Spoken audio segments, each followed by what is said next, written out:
జై గురుదేవ్. ఓం శ్రీ సాయిరామ్. దివ్య ప్రేమ స్వరూపులారా, నిన్న మీరు గురు సందేశంలో అశాస్త్రీయ సాధన అనే అంశాన్ని గురించి తెలుసుకున్నారు. అశాస్త్రీయ సాధన. ఈరోజు మీరు శాస్త్రీయ సాధన అనే అంశాన్ని గురించి తెలుసుకోబోతున్నారు.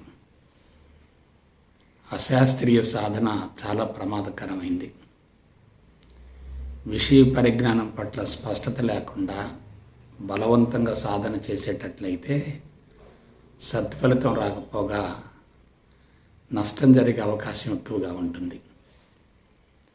ఆధ్యాత్మిక మార్గం అనేది మహోన్నతమైనది. అది అందరికీ అందేది కానే కాదు. దాని పట్ల సంపూర్ణ అవగాహన ఉంటేనే ఆ మార్గంలో పట్టు సాధించగలుగుతారు. సరైనటువంటి అవగాహన లేకుండా బలవంతంగా సాధనలు చేసేటట్లయితే అవి చాలా ప్రమాదకరం. భారతదేశంలో నిరక్షరాస్యత, అమాయకత్వం, అజ్ఞానం, అవివేకం, అపరిపక్వత వంటివి ఎక్కువగా ఉండటం వల్ల ఎక్కువ మంది హేతుబద్ధత లేకుండా, శాస్త్రీయత లేకుండా ఎందుకు ఏమిటి అనే దాని గురించి విచారించకుండా బలవంతంగా సాధనలు చేస్తున్నారు. సున్నితమైన, విలువైన, సూక్ష్మమైన, అనంతమైనటువంటి మేధస్సు మీద ఎటువంటి బలవంతపు ప్రయోగాలు చేయకూడదు. దానివలన సత్ఫలితం రాకపోగా దుష్ఫలితం సంభవించి ఆధ్యాత్మిక మార్గానికే కళంకం ఏర్పడుతుంది. ప్రస్తుతం ఆధ్యాత్మిక మార్గంలోకి ప్రవేశించే వాళ్ళని కూడా మీరు జాగ్రత్తగా పరిశీలించండి. అనారోగ్యం, అసంతృప్తి, అశాంతి, దీర్ఘకాలిక సమస్యలు ఉండి వాటి పరిష్కారం కోసం ఆ మార్గాన్ని ఆశ్రయిస్తున్నారు. ఎవరిలోనైతే అభద్రత, అశాంతి ఎక్కువగా ఉంటుందో వాళ్ళు ప్రతి అంశాన్ని గురించి గురుటిగా నమ్ముతూ ఉంటారు. ఆదుర్త, ఆరాటం ఎక్కువగా ఉంటుంది. తొందరగా సత్ఫలితాన్ని పొందాలి అనేటటువంటి భావంతో ఎవరు ఏం చెప్పినా సరే దానిని గురించి లోతుగా విశ్లేషించకుండా, విచారించకుండా గురుటిగా సాధనలు కొనసాగిస్తూ ఉంటారు. అది చాలా ప్రమాదకరమైంది. అందుకే ఆధ్యాత్మిక మార్గం ఎంతో మహోన్నతమైనదైనప్పటికీ పరిణతి చెందే వాళ్ళు మాత్రం చాలా తక్కువ సంఖ్యలో ఉంటున్నారు. అందున పూర్వజన్మ సుకృతం ఉన్నటువంటి వాళ్ళే ఆ మార్గంలో పరిణతి చెంది లక్షలాది మందిని ప్రభావితం చేయగలుగుతున్నారు. కానీ మార్పు మాత్రం రావటం లేదు. లక్షలాది మంది ప్రభావితం కావటం అంటే అది వ్యక్తి పూజలే, వ్యక్తి ఆరాధనలే, గురుడిగా అనుసరించటమే, హేతుబద్ధత లేకపోవటమే, శాస్త్రీయత లేకపోవటమే. కాబట్టి మార్గం మహోన్నతమైనది. మనం అనుసరించే విధానం మాత్రం ఉత్తమంగా ఉండాలి. అయితే శాస్త్రీయత అంటే ఏమిటి? శాస్త్రీయపరమైన సాధన అంటే ఏమిటి? ముందు మానవ జీవితానికి ఏం కావాలో నిర్ణయించుకోవాలి.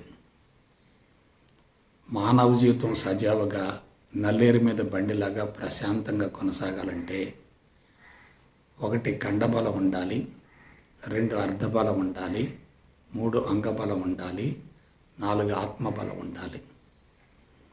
ఫిజికల్ స్టామినా ఉండాలి, ఫైనాన్షియల్ స్టామినా ఉండాలి, సోషల్ స్టామినా ఉండాలి, స్పిరిచువల్ స్టామినా ఉండాలి. ఆరోగ్యం ఉండాలి, సుదీర్ఘాయువు ఉండాలి, మానసిక ప్రశాంతత ఉండాలి, అంతరంగం సంతృప్తిగా నిండుకుండలా ఉండాలి. మరణించేంత వరకు ఆనందంగా జీవితాన్ని కొనసాగిస్తూ సునాయాసంగా దేహాన్ని వదిలి విశ్వంలో కలిసిపోగలగాలి. అదే మానవ జీవిత పరమార్థం. అయితే వీటన్నింటిలోకెల్లా అత్యంత కీలకమైనది ఏమిటి? శారీరక ఆరోగ్యం. చనిపోయే రోజు వరకు మనిషి ఆరోగ్యంగా ఉండాలి. శరీరం ఆరోగ్యంగా ఉంటేనే జీవనయానం సజావుగా కొనసాగుతుంది. శరీరం అసౌకర్యంగా ఉంటే సిద్ధాంతపరంగా ఎంత తెలుసుకున్నది మొత్తం బూడిదలు పోసిన పన్నీరు అవుతుంది. సాధనకు శరీరం సహకరించాలి. శరీరం సహకరిస్తేనే మార్పు జరుగుతుంది.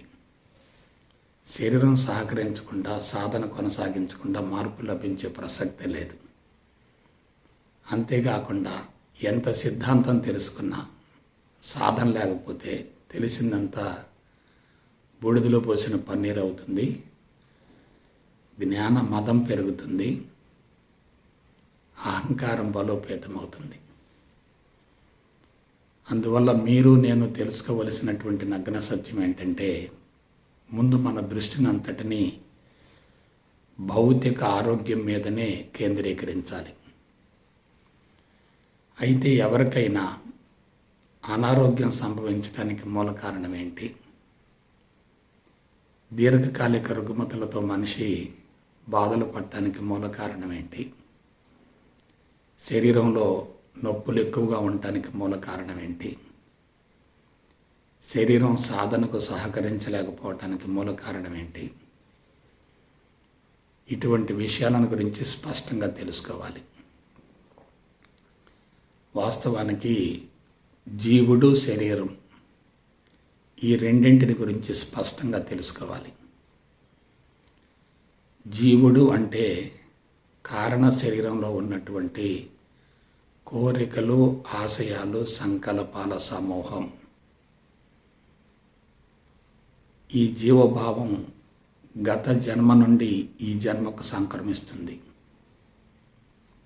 మానవ జీవితానికి గత జన్మ అంటే తల్లిదండ్రులే, వారు విడుదల చేసినటువంటి విత్తనాలే. 2 అర్ధబీజాల కలయికతో కారణ శరీరం ఏర్పడుతుంది. కారణ శరీరంలో కోరికలు, సంకల్పాలు, ఆశయాలతో కూడినటువంటి జీవుడు ఉంటాడు. ఎటువంటి శరీరం ద్వారానైతే తన కోరికలు, సంకల్పాలు, ఆశయాలు నెరవేరుతాయో జీవుడు అటువంటి శరీరాన్ని తయారు చేసుకుంటాడు. జీవుడిని సూక్ష్మ శరీరం అంటారు, మేధస్సు అంటారు, అంతఃకరణాలని కూడా అంటారు. అయితే జీవుడికి దేహానికి మధ్య విడరాని అవినాభావ సంబంధం ఉంటుంది. జీవుడి యొక్క ప్రతిరూపమే దేహం. జీవుడిలో ఉన్నటువంటి సంస్కారాలకు ప్రతిబింబమే మానవ దేహం అవుతుంది. అయితే భౌతిక ఆరోగ్యం కోల్పోవటానికి మూల కారణం ఏంటి? రుగ్మతలు సంభవించడానికి మూల కారణం ఏంటి? మూల కారణాన్ని తెలుసుకుంటే పరిష్కార మార్గం సులభతరం అవుతుంది. మూల కారణాన్ని తెలుసుకోకపోతే పరిష్కారం లభించే అవకాశమే లేదు. కొంతమందికి పుట్టుకతోటే రుగ్మతలు సంభవిస్తూ ఉంటాయి. వాటిని వంశపారంపర్య దీర్ఘకాలిక వ్యాధులు అంటారు. కాన్జెనైటల్ క్రానిక్ డిసీజ్ అంటారు.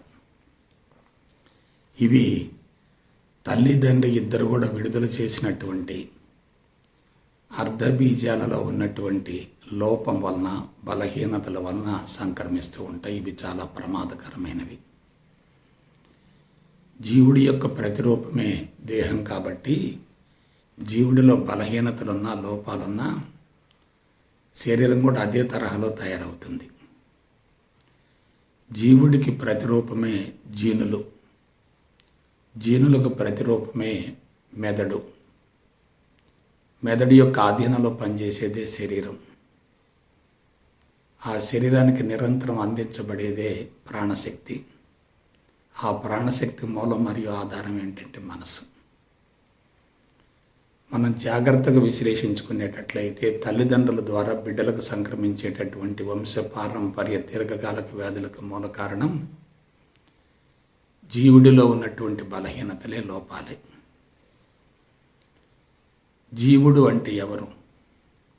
జీవుడు అంటే ప్రాపంచపు అనవసర మిథ్యా సమాచారం.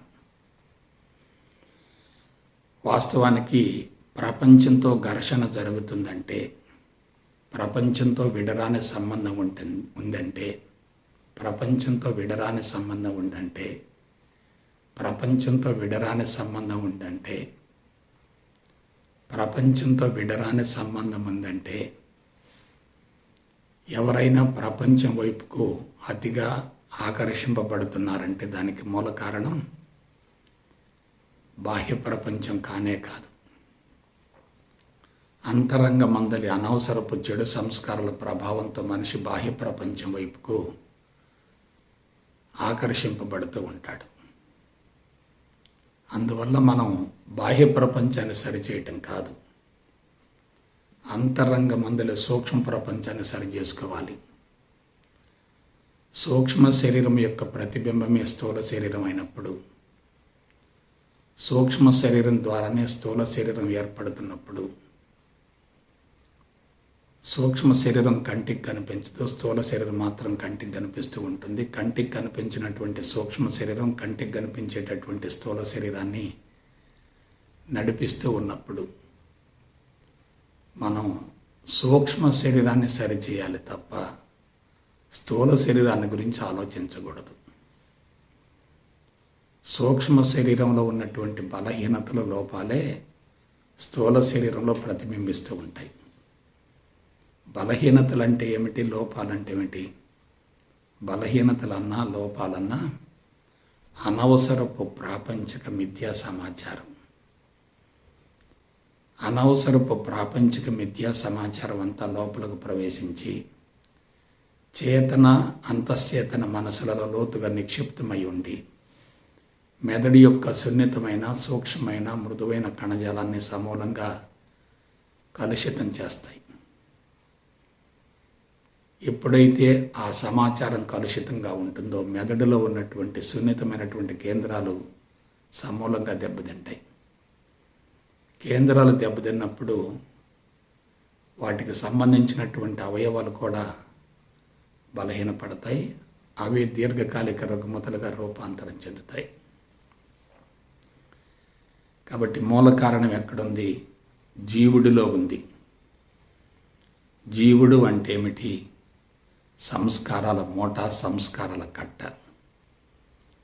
ఇవి రెండు రకాలుగా ఉంటాయి. గత జీవితం నుండి సంక్రమించినటువంటి వాటిని సంచిత కర్మలు అంటారు. ఈ జీవితంలో కర్మలు చేయటం ద్వారా అదనంగా చేరేటటువంటి వాటిని ప్రారబ్ధ కర్మలు అంటారు. సంచితం ప్రారబ్ధం రెండు కలిస్తే వాటి సమూహమే జీవుడవుతాడు. కాబట్టి మనం జీవుడిని సరిచేయాలి. అయితే జీవుడంటే ఏమిటి? అనవసరపు ప్రాపంచిక మిథ్యా సమాచారం. మనం ప్రపంచ సమాచారాన్ని నిరంతరం సేకరిస్తూ ఉంటాం. పుట్టినప్పటి నుంచి మరణించేంత వరకు, ఉదయం నిద్రలేచింది మొదలు మరలా సాయంత్రం నిద్రకు ఉపక్రమించేంత వరకు కళ్ళు పనిచేస్తూ ఉంటాయి, చెవులు పనిచేస్తూ ఉంటాయి, నాలుగు పనిచేస్తూ ఉంటుంది, ముక్కు పనిచేస్తూ ఉంటుంది, చర్మం పనిచేస్తూ ఉంటుంది, మనసు కూడా పనిచేస్తూనే ఉంటుంది. మనసు కూడా ఒక రకమైన ఇంద్రియమే.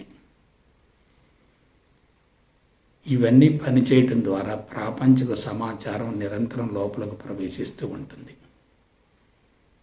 అయితే లోపలకు ప్రవేశించేటటువంటి ప్రాపంచిక సమాచారం అనేది అంతరంగ సంస్కారాల స్వభావాన్ని బట్టి, స్వరూపాన్ని బట్టి ఉంటుంది. అంతరంగ సంస్కారాలు ఉత్తమంగా ఉంటే మనిషి బాహ్య ప్రపంచంలో మంచి వైపుకి ఆకర్షింపబడతాడు. అంతరంగ సంస్కారాలు చెడుగా ఉంటే మనిషి బాహ్య ప్రపంచంలో చెడుని వెతుక్కుంటూ ఉంటాడు. కాబట్టి ఒక వ్యక్తి తప్పులు చేస్తున్నాడన్నా, పొరపాటు చేస్తున్నాడన్నా, చెడు వైపుకి ఆకర్షింపబడుతున్నాడన్నా, వ్యసనాలకు అలవాటు పడుతున్నాడన్నా, ఇతరులను హింసిస్తున్నాడన్నా, బాధ పెడుతున్నాడన్నా, దూషిస్తున్నాడన్నా, కొడుతున్నాడన్నా, హత్య చేస్తున్నాడన్నా, అన్నిటికీ మూల కారణం ఏంటంటే బాహ్య ప్రపంచం కానే కాదు. బాహ్య ప్రపంచంతో విడరాని బలీయమైనటువంటి సంబంధం ఉన్నంత వరకు సాధన చేయటం చాలా ప్రమాదకరం. కాబట్టి శాస్త్రీయపరమైన సాధన అంటే మనస్సును సంసిద్ధం చేయటం. మనస్సును సంసిద్ధం చేయకుండా చేసేటటువంటి సాధనలు చాలా ప్రమాదకరం. అది బలవంతపు సాధన అవుతుంది. బలవంతపు సాధన వలన జీవుడు ఇంకా బలోపేతమవుతాడు.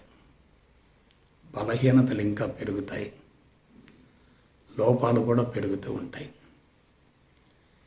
జీవుడు బలోపేతమవుతూ లోపాలు బలహీనతలు పెరుగుతూ ఉంటే తదనుగుణంగా శరీరం కూడా ఇంకా బలహీనపడుతుంది కదా. అందుకే యోగాలోకి ప్రవేశించకముందు కొంతమంది ఆరోగ్యంగా ఉండి కూడా యోగాలోకి ప్రవేశించిన తర్వాత దీర్ఘకాలిక రుగ్మతలు సంభవించి ఆరోగ్యం దెబ్బతింటానికి మూల కారణం అంతరంగ సంస్కారాల మోతాదుని ఇంకా పెంచుకోవటమే. కాబట్టి బాహ్య ప్రపంచంతో బలీయమైనటువంటి సంబంధం ఉండి సాధన చేసేటట్లయితే ఆ సాధన చాలా ప్రమాదకరం. మెంటల్ ప్రిపరేషన్ లేకుండా మనసుపై బలవంతపు ప్రయోగాలు చేయకూడదు. మనసు బలహీనపడుతుందంటే తప్పనిసరిగా శరీరం కూడా బలహీనపడుతుంది. అయితే ఎవరైనా భౌతిక ప్రపంచంతో ఎందుకు ఘర్షణ పడతారు? అందుకు మూల కారణం ఏంటి? పరిపూర్ణ అద్వైత బ్రహ్మ జ్ఞానం లేకపోవటమే. పరిమితమైన జ్ఞానం కానీ, భౌతిక జ్ఞానం కానీ, మిథ్యా జ్ఞానం కానీ, సైన్సు సాంకేతిక పరిజ్ఞానం కానీ, విద్యాలయాలలో తెలుసుకునేటటువంటి పాఠ్య ప్రణాళికకు సంబంధించిన సమాచారం కానీ, పాఠ్య ప్రణాళికకు సంబంధించినటువంటి సమాచారం కానీ ఇదంతా కూడా కలుషితమే, ప్రమాదకరమే. ఎందుకంటే ప్రతి సంస్కారం ద్వంద్వంగా ఉంటుంది, ప్రతి ఆలోచన ద్వంద్వంగా ఉంటుంది, ప్రతి మాట ద్వంద్వంగా ఉంటుంది, ప్రతి పని ద్వంద్వంగా ఉంటుంది, ప్రతి సన్నివేశం ప్రతి సంఘటన కూడా ద్వంద్వంగానే ఉంటాయి. ద్వంద్వము అంటే ఏమిటి? పరస్పర విరుద్ధమైనటువంటి అంశం. మంచి చెడు, లాభం నష్టం, విజయం అపజయం, గెలుపు ఓటమి వగైరా. ఇక్కడ ఏమున్నాయి? రెండు ఉన్నాయి. రెండు ఎలా ఉంటాయి? సమాన మోతాదులో ఉంటాయి, 50-50గా ఉంటాయి. అయితే భౌతిక ప్రపంచంలో మనం చెడు వైపుకు ఆకర్షింపబడుతున్నామంటే అందుకు మూల కారణం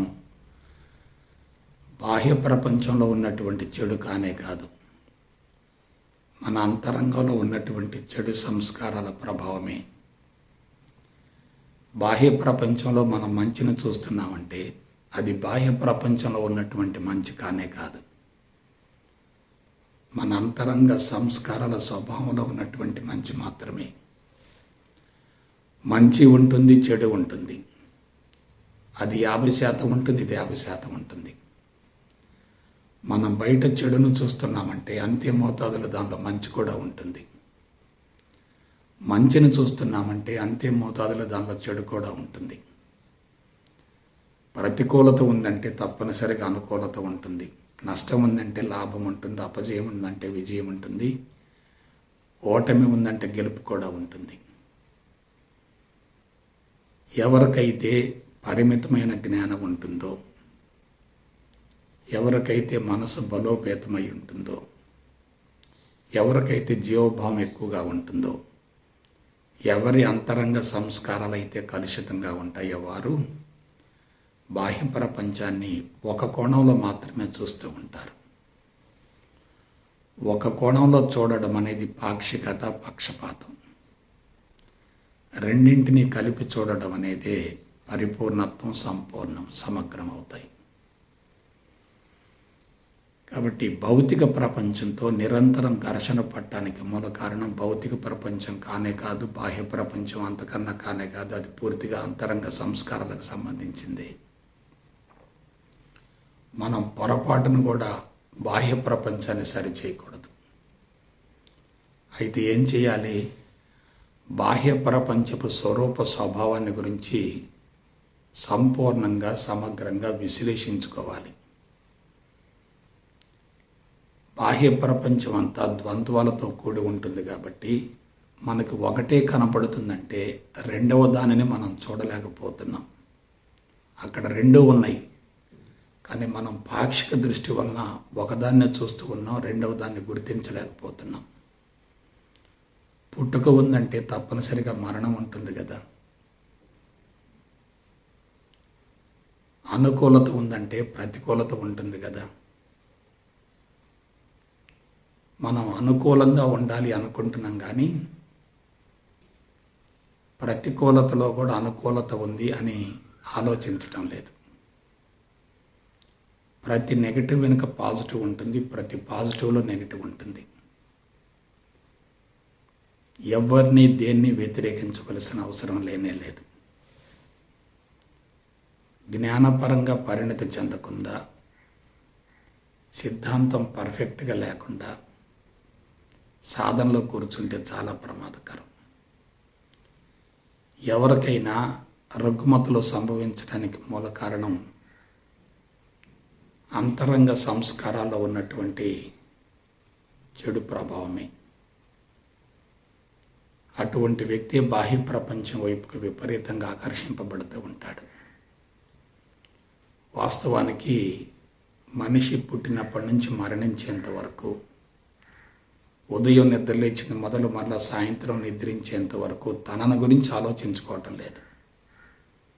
బయట ప్రపంచాన్ని గురించి, అందరి వ్యక్తులను గురించి, వారి మంచి చెడ్డలను గురించి, వారి జీవన విధానాన్ని గురించి,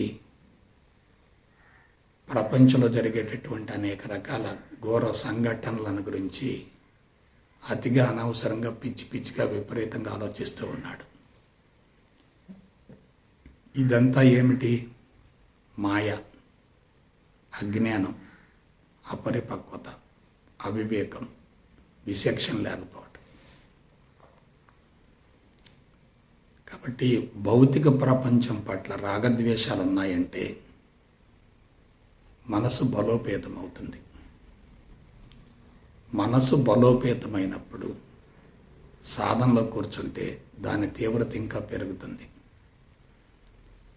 కాబట్టి మానసికంగా సంసిద్ధం కావటం అంటే భౌతిక ప్రపంచంతో ఉన్నటువంటి బలీయమైనటువంటి సంబంధాలను వదులుకోవటమే, తెంచుకోవటమే.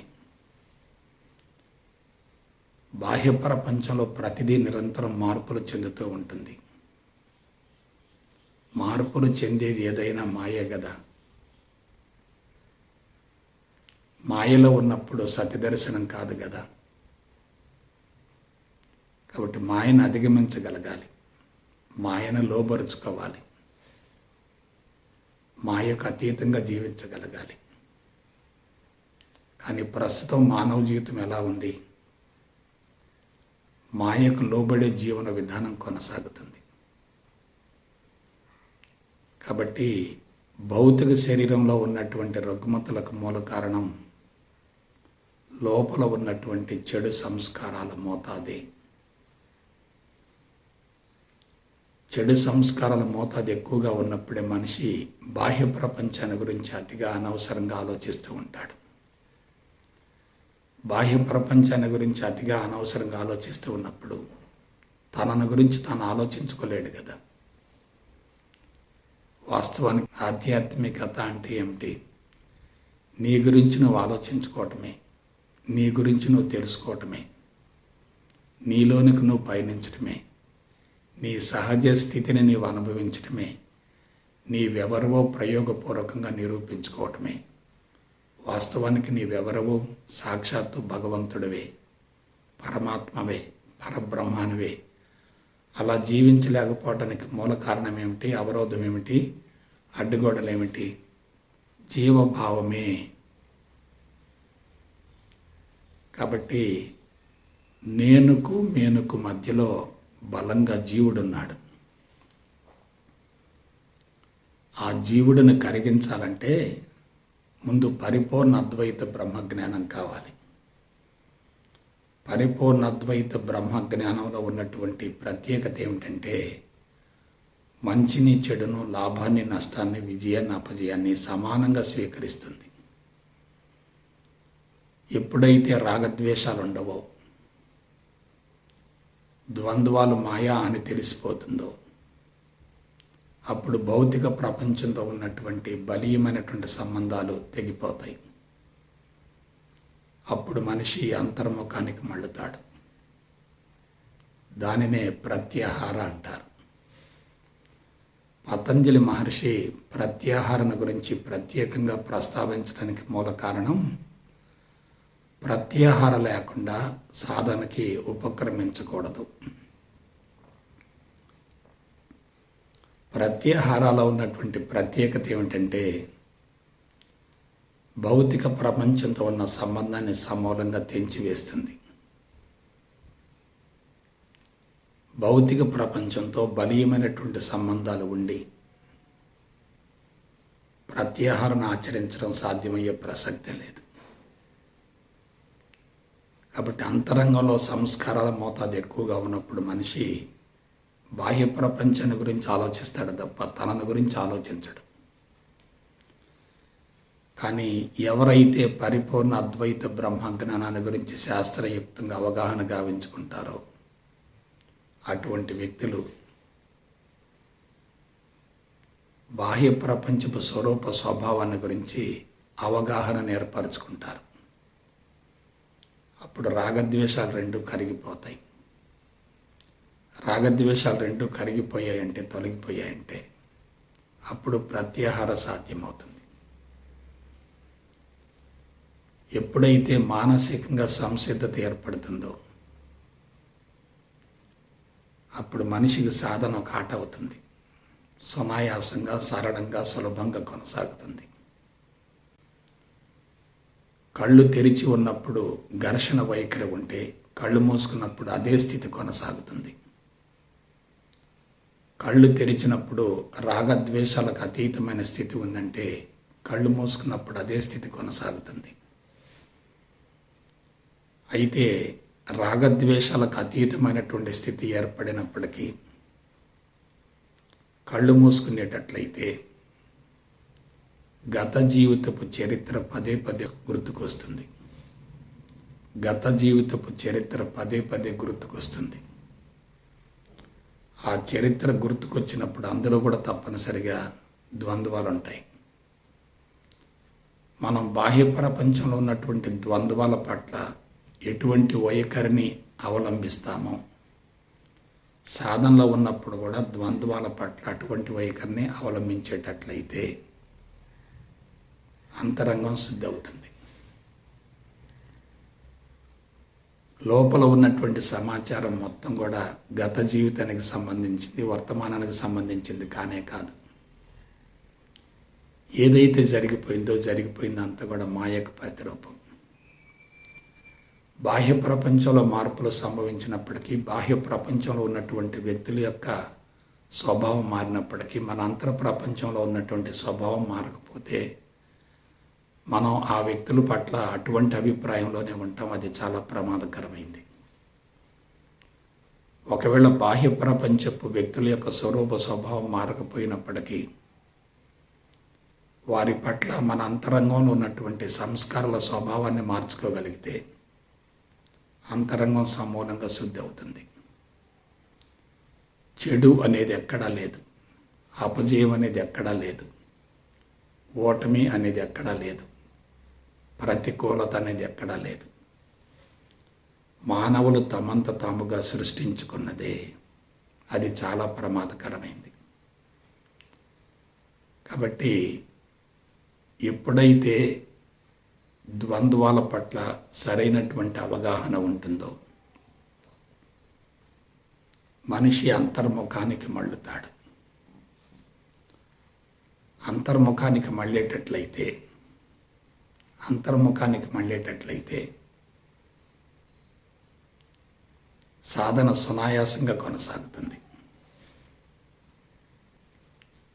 కాబట్టి మానసికంగా సంసిద్ధమై సాధనలో కూర్చున్నప్పుడు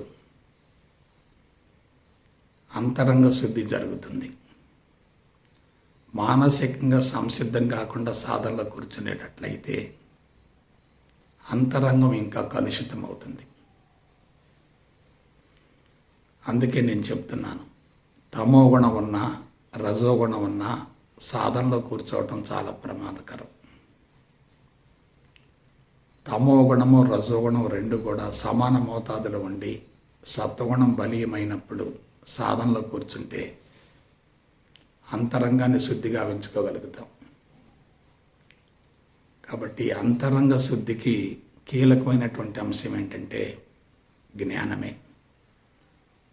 అందుకే జ్ఞానమే ప్రాణం అనేటటువంటి విషయాన్ని పదే పదే తెలియజేస్తూ ఉన్నాను. మరి జ్ఞానమే ప్రమాదం అన్నాను, జ్ఞానమే అవరోధం అన్నాను. ఎందువల్ల?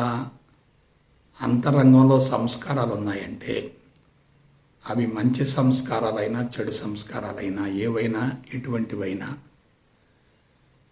అవి జీవభావానికి సంబంధించినవే కదా. కాబట్టి జీవభావం అంతరంగంలో ఉందంటే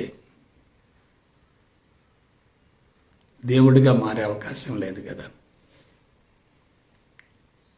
అందువలన పరిపూర్ణ అద్వైత బ్రహ్మ జ్ఞానాన్ని గురించి శాస్త్రయుక్తంగా అవగాహన గావించుకునేటట్లయితే భౌతిక ప్రపంచంతో ఉన్నటువంటి బలీయమైనటువంటి సంబంధాలు పూర్తిగా తెగిపోతాయి. అయితే తెలుసుకున్న వెంటనే అది అనుభవంలోకి రాదు. తెలుసుకోవటం అనేది ఒక విత్తనం అవుతుంది. తెలుసుకున్న దాన్ని పదే పదే మననం చేసుకుంటూ ఉంటే అదే పోషణ అవుతుంది. ఆ తర్వాతనే ఫలాలు వస్తాయి. తెలుసుకున్న జ్ఞానాన్ని పదే పదే మననం చేసుకోలేకపోతే ఆ జ్ఞానం మరల తిరిగి కనుమరుగవుతుంది, చెడు ఆధిక్యతను సంతరించుకుంటుంది. మరొక విశేషం ఏంటంటే జీవుడి యొక్క స్థితిని బట్టే ఆలోచనలు వస్తూ ఉంటాయి. జీవుడు శరీరానికి పూర్తిగా అతుక్కొని పోతే, విడరాని బంధాన్ని ఏర్పరచుకుంటే,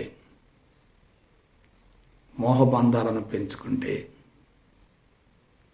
ఆలోచనలు కుప్పలు కుప్పలుగా వస్తూ ఉంటాయి. శరీరంతో బలీయమైనటువంటి సంబంధం ఉందంటే, మమకారం ఎక్కువగా ఉంటే, అభిమానం ఎక్కువగా ఉంటే ఆలోచనల వేగం కూడా ఎక్కువగా ఉంటుంది. కాబట్టి జీవుడికి శరీరానికి మధ్య అవినాభావ సంబంధం ఉంటుంది. చెడు సంస్కారాల మోతాదు ఎక్కువగా ఉంటే జీవుడు శరీరంతో విడరాని బంధాన్ని ఏర్పరచుకుంటాడు. ఉత్తమ సంస్కారాల మోతాదు ఎక్కువగా ఉంటే జీవుడు శరీరంతో అతిగా బంధాన్ని ఏర్పరచుకోడు. అతిగా బంధాన్ని ఏర్పరచుకునేటట్లయితే ఆలోచన వేగం ఎక్కువగా ఉంటుంది. అతిగా బంధాన్ని ఏర్పరచుకోకపోతే ఆలోచన వేగం తక్కువగా ఉంటుంది. కాబట్టి జీవుడికి దేహానికి మధ్యనటువంటి సంబంధం అతిగా ఉండకూడదు, పరిమితంగా ఉండాలి. జీవుడిలో మార్పు వస్తూ ఉంటే తదనుగుణంగా దేహంలో కూడా తప్పనిసరిగా మార్పు వస్తుంది. కాబట్టి శరీరంలో మార్పు రావటం లేదంటే శారీరక మమకారం ఎక్కువగా ఉన్నట్లే, శరీరం పట్ల అభిమానం కూడా ఎక్కువగా ఉన్నట్లే. జీవుడిలో మార్పు సంభవించేటట్లయితే, సంస్కారాల మోతాదు కరిగిపోతూ ఉండేటట్లయితే జీవుడికి దేహానికి మధ్య ఉన్నటువంటి మోహబంధాలు కరిగిపోతాయి. అప్పుడు జీవుడు స్వేచ్ఛను పొందుతూ ఉంటాడు, శరీరానికి స్వేచ్ఛనిస్తూ ఉంటాడు. జీవుడు స్వేచ్ఛలో ఉంటూ శరీరానికి స్వేచ్ఛను అందిస్తూ ఉండేటట్లయితే శరీరం రుగ్మతల నుండి బయటపడుతుంది. కాబట్టి నేను ఫలానా అనేటటువంటి అహంకారపు స్థితి ఉన్నంత వరకు మనిషి శరీరంతో విడరాని బంధం ఏర్పరచుకునే శరీరాన్ని గురించి అతిగా అనవసరంగా విపరీతంగా ఆలోచిస్తూ ఉంటాడు. శరీరాన్ని వదిలివేసేటట్లయితే అది తన పని తాను చేసుకుంటుంది. శారీరక జీవన చర్యలలో మనం తలదూరుస్తూ ఉండేటట్లయితే శరీరానికి స్వేచ్ఛ ఉండదు కదా. కాబట్టి శరీరాన్ని వదిలేసినప్పుడు విశ్వం నుండి ప్రాణశక్తి పుష్కలంగా లోపలకు ప్రవేశిస్తుంది. మనం శరీరంతో అతుక్కొని పోయేటట్లయితే శరీరానికి వచ్చే బాధలు మొత్తం కూడా మనకు వస్తున్నట్లుగా భావిస్తూ ఉంటాం. కాబట్టి శరీరానికి ట్రెమెండస్ హీలింగ్ పవర్ ఉంది. కాబట్టి ఆ పవర్ని అది ఉపయోగించుకోవాలంటే దానికి మనకు మధ్య ఉన్నటువంటి బంధం కరిగిపోవాలి. కాబట్టి జీవుడి యొక్క స్వరూపం మారుతూ ఉందనుకోండి, శరీరం యొక్క స్వభావం కూడా మారుతూ ఉంటుంది. జీవుడు బలోపేతం అవుతున్నాడు అనుకోండి, శరీరం బలహీనపడుతుంది. జీవుడు కరిగిపోతున్నాడు అనుకోండి, శరీరం ఆరోగ్యంగా తయారవుతుంది. అసలు జీవుడు సంపూర్ణంగా కరిగిపోయాడు అనుకోండి, దేహం కాంతివంతంగా తేజవంతంగా ఉంటుంది, దివ్యత్వం బహిర్గతం అవుతుంది. కాబట్టి జాగ్రత్తగా ఆలోచించండి. ఆధ్యాత్మికతలో అత్యంత కీలకమైనటువంటి అంశం భౌతిక ఆరోగ్యాన్ని పొందటమే. భౌతిక ఆరోగ్యం అనేటటువంటి పునాది ఉంటేనే మిగిలినటువంటి అంశాలన్నీ కూడా అనుభవంలోకి వస్తాయి. భౌతిక ఆరోగ్యం అనే పునాది లేదనుకోండి, మిగిలినవన్నీ సమూలంగా వైఫల్యం చెందుతాయి. అందువల్ల మనం దృష్టి దేని మీద కేంద్రీకరించాలి? భౌతిక ఆరోగ్యం మీద కేంద్రీకరించాలి. ఆ భౌతిక ఆరోగ్యం లేకపోవటానికి మూల కారణం ఏంటంటే శరీరంలో ఉన్నటువంటి లోపం కానే కాదు, జీవుడిలో ఉన్నటువంటి బలహీనతలే. జీవుడిలో ఉన్నటువంటి బలహీనతలు తొలగిపోవాలంటే సాధనలో పట్టు దొరకాలి. సాధనలో పట్టు దొరకాలంటే మనసును సాధనకు సంసిద్ధం చేయాలి. మనసును సాధనకు సంసిద్ధం చేయటం అంటే భౌతిక ప్రపంచంతో మనకున్నటువంటి బలీయమైనటువంటి సంబంధాలను సమూలంగా తెంచుకోగలగాలి. అది ఎప్పుడు సాధ్యమవుతుంది? ద్వంద్వాలను గురించినటువంటి శాస్త్రీయపరమైనటువంటి అవగాహన ఉంటేనే సాధ్యమవుతుంది. మామూలుగా సాధ్యమయ్యే ప్రసక్తే లేదు. చాలామంది ఆరోగ్యాన్ని పొందటం కోసం అనేక రకాల చిట్కా వైద్యాలు ఉపయోగిస్తూ ఉన్నారు, మందులు ఆడుతూ ఉన్నారు. మనసు సక్రమంగా లేకపోతే ఎన్ని మందులు ఆడినా అవన్నీ కూడా బూడిదలు పోసిన పన్నీరే కదా. మనం సరిచేయవలసింది భౌతిక శరీరాన్ని కానే కాదు, మనసును సరిచేయాలి, జీవుణ్ణి కరిగించాలి. ఇదే ఆధ్యాత్మికతలో ఉన్నటువంటి కీలకమైనటువంటి అంశం. ఇకపోతే మనం జీవుణ్ణి కరిగించామనుకోండి, ఏమవుతుంది? నేను మేను రెండు కూడా వేరవుతాయి. మేనులో ఉన్నటువంటి నేను అనుభవంలోకి వస్తుంది. నేను మేను రెండు కూడా వేరవుతాయి. మేనులో ఉన్నటువంటి నేను అనుభవంలోకి వస్తుంది. నేనుకు మేనుకు మధ్య జీవుడు ఉన్నంత వరకు నేను అనేటటువంటి అంశం అనుభవంలోకి రాదు. కాబట్టి మనం ఏం చేయాలి? జీవుడిని సమూలంగా కరిగించాలి. జీవుడు ఎక్కడ నుండి వచ్చాడు? తల్లిదండ్రుల నుంచి వచ్చాడు. ఆ తల్లిదండ్రులే మొదటి స్థావరం కాదు. వాళ్ళ ముందు తల్లిదండ్రులు ఉన్నారు, వాళ్ళకి తల్లిదండ్రులు ఉన్నారు, వాళ్ళకి తల్లిదండ్రులు ఉన్నారు. ఆ విధంగా జీవభావం కొన్ని వేల తరాల నుండి కొనసాగుతూ వస్తుంది.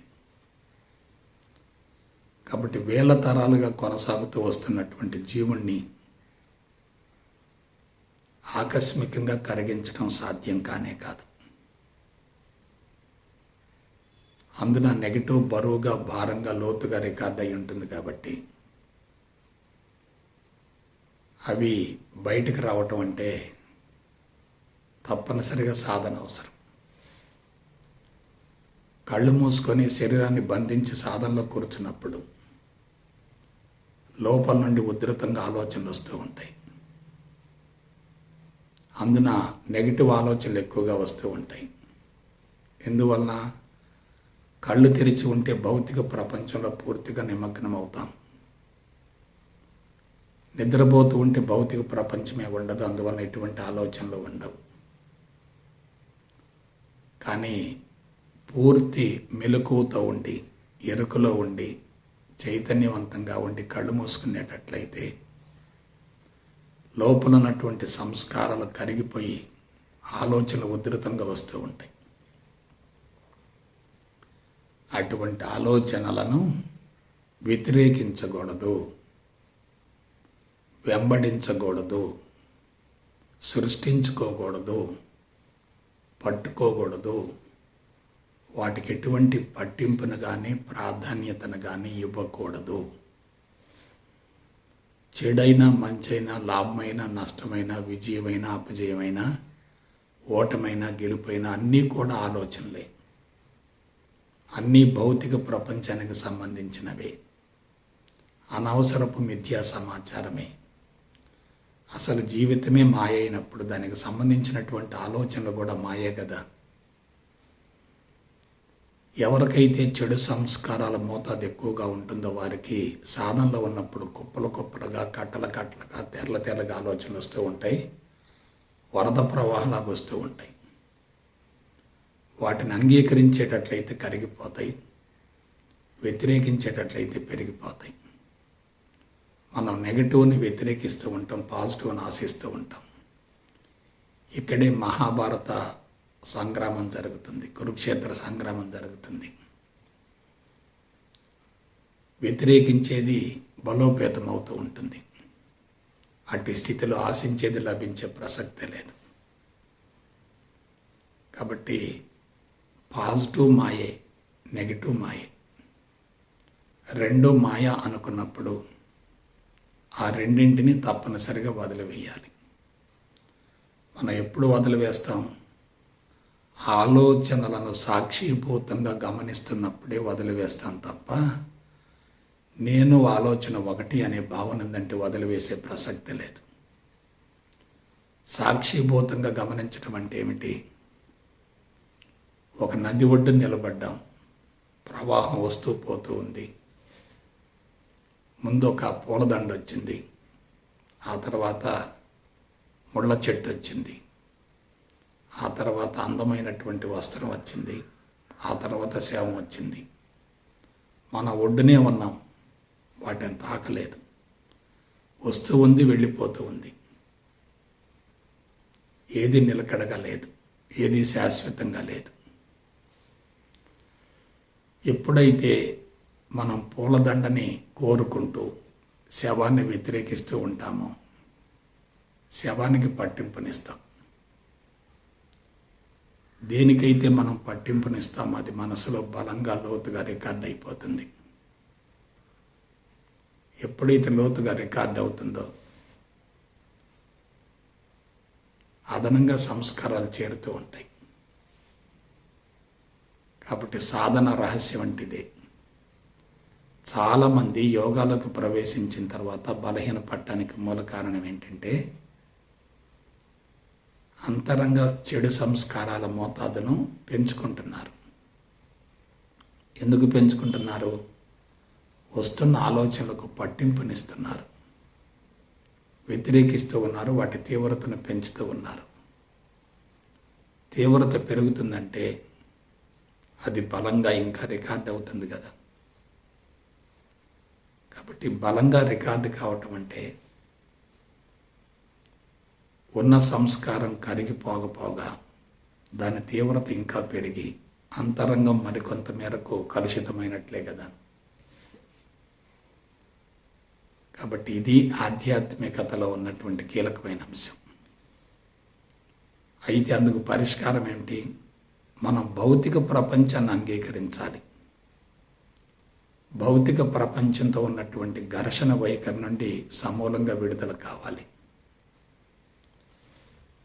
భౌతిక ప్రపంచాన్ని వాస్తవంగా భ్రమించేటట్లయితే అంతర ప్రపంచాన్ని కూడా అదే విధంగా చూస్తూ ఉంటాం.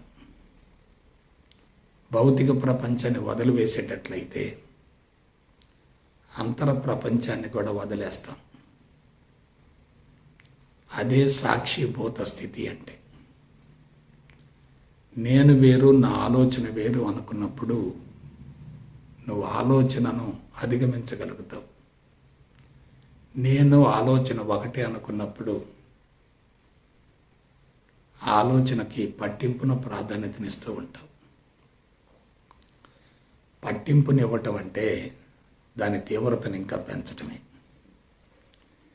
ఎవరికైతే పరిపూర్ణ అద్వైత బ్రహ్మజ్ఞానం పట్ల చక్కటి అవగాహన ఉంటుందో వాళ్ళు ముందు బాహ్య ప్రపంచాన్ని వదిలేస్తారు, ప్రత్యాహారకు మళ్ళుతారు, అప్పుడు సాధన ప్రారంభిస్తారు.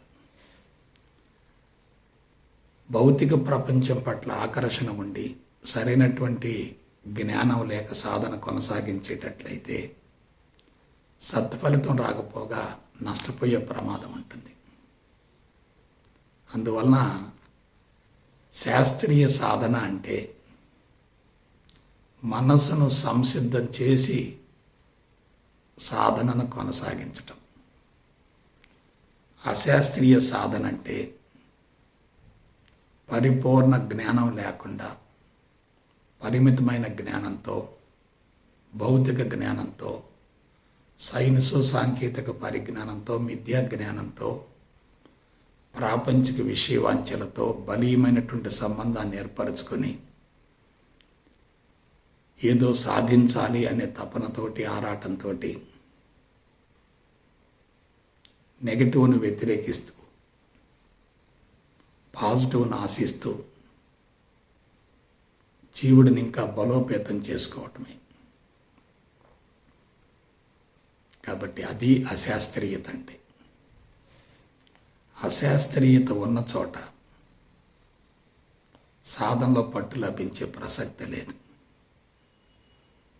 అయితే పరిపూర్ణ అద్వైత బ్రహ్మజ్ఞానాన్ని గురించి శాస్త్రయుక్తంగా అందించేవాళ్ళు కావాలి. దాన్ని తప్పనిసరిగా అవగాహన గావించుకోవాలి. తమో గుణము, రజోగుణం ఉన్నంత వరకు అవగాహన కాదు. సత్వగుణంలో ఉంటేనే అవగాహన అవుతుంది. సత్వగుణాన్ని పెంపొందించుకోవాలంటే విచక్షణ ఉండాలి, విశ్లేషణ ఉండాలి, విచారణ ఉండాలి. ఆ విధంగా బుద్ధిమట్టాన్ని వికసింపజేయాలి.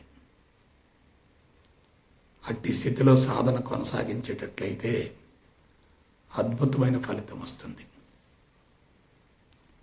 కాబట్టి ప్రేమాత్మ స్వరూపులారా, మనసును సంసిద్ధం చేసుకొని